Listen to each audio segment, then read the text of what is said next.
स्वागत करता हूं। आज मैं आपके समक्ष बहुत ही महत्वपूर्ण जानकारी लेकर उपस्थित हुआ हूं, लेकिन उससे पहले दोस्तों, यदि आपने मेरे चैनल को अभी तक सब्सक्राइब नहीं किया है तो आप प्लीज़ मेरे चैनल को शीघ्र सब्सक्राइब कर लें ताकि कानून की महत्वपूर्ण जानकारी आपको प्राप्त होती रहे। दोस्तों, क्या सरकार भूमि अधिग्रहण के मुआवजे को सालों साल तक रोक सकती है? क्या सरकार या संबंधित अथॉरिटी भूमि अधिग्रहण करने के बावजूद भूमि मालिकों को सालों साल तक मुआवजा ना देकर भूमि मालिकों को मुआवजे से वंचित कर सकती है?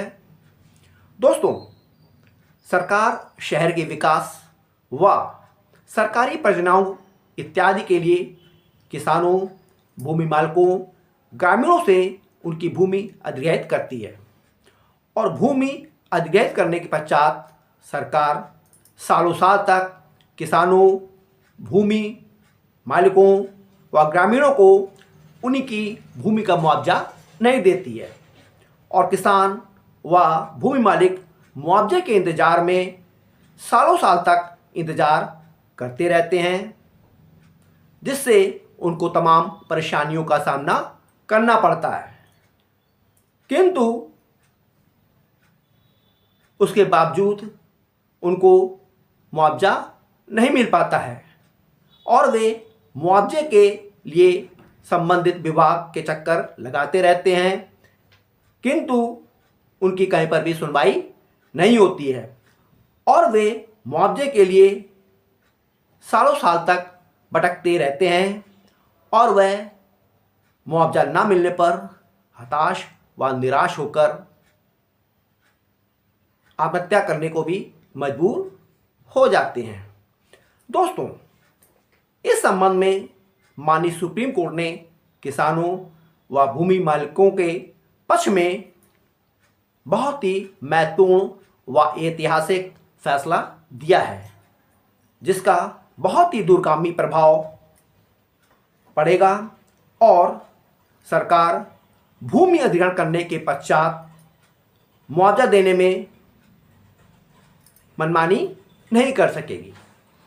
दोस्तों, माननीय सुप्रीम कोर्ट ने कर्नाटक सरकार से कहा है कि वह 1986 में मैसूर जिले के हिकेल गांव में विजयनगर शहर के हिस्से के तौर पर अधिग्रहित 2 एकड़ के भूमिखंड के बदले मौजूदा बाजार मूल्य से भुगतान करे।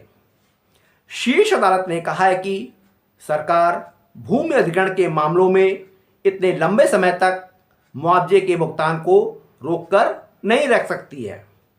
माननीय जस्टिस सूर्यकांत और माननीय जस्टिस उज्जवल भुइयां की पीठ ने कहा कि इतने लंबे समय तक ग्रामीणों को मुआवजा न देना भारतीय संविधान के अनुच्छेद 300 संपत्ति के अधिकार का उल्लंघन है। कोर्ट ने मैसूर जिले में शहर के निर्माण के लिए अधिग्रहित भूमि के मुआवजे का इंतजार कर रहे भूमि मालिकों जयलक्ष्मा और अन्य की ओर से पेश वरिष्ठ वकील आनंद संजय एम नूली की याचिका स्वीकार कर ली।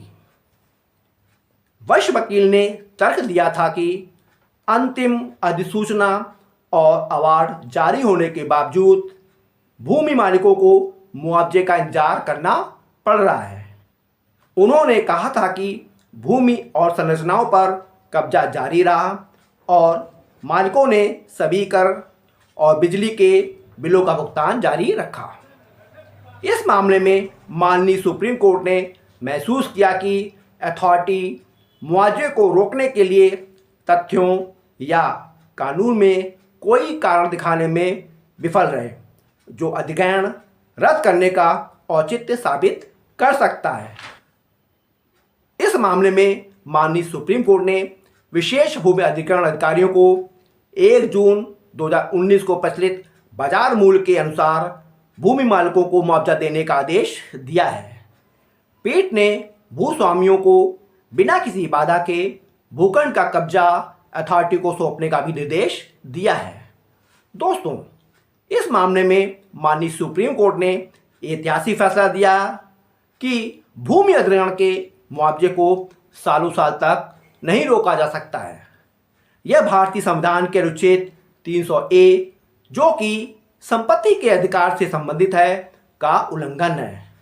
इस ऐतिहासिक फैसले के पश्चात अब सरकारें या संबंधित अथॉरिटी मनमानी नहीं कर पाएगी और किसानों की भूमि अधिग्रहण करने के पश्चात उन्हें यथाशीघ्र मुआवजा का भुगतान करना होगा। तो दोस्तों, मैं आशा करता हूं कि यह जानकारी आपको पसंद आई होगी। आप मेरे इस वीडियो को अधिक से अधिक लाइक करिए और दोस्तों, यदि आपने मेरे चैनल को अभी तक सब्सक्राइब नहीं किया है तब आप प्लीज़ मेरे चैनल को शीघ्र सब्सक्राइब कर लें ताकि कानून की महत्वपूर्ण जानकारी आपको प्राप्त होती रहे। दोस्तों, आप मेरे इस वीडियो को अधिक से अधिक शेयर करें ताकि और लोग भी इससे लाभान्वित हो सकें। Thank you.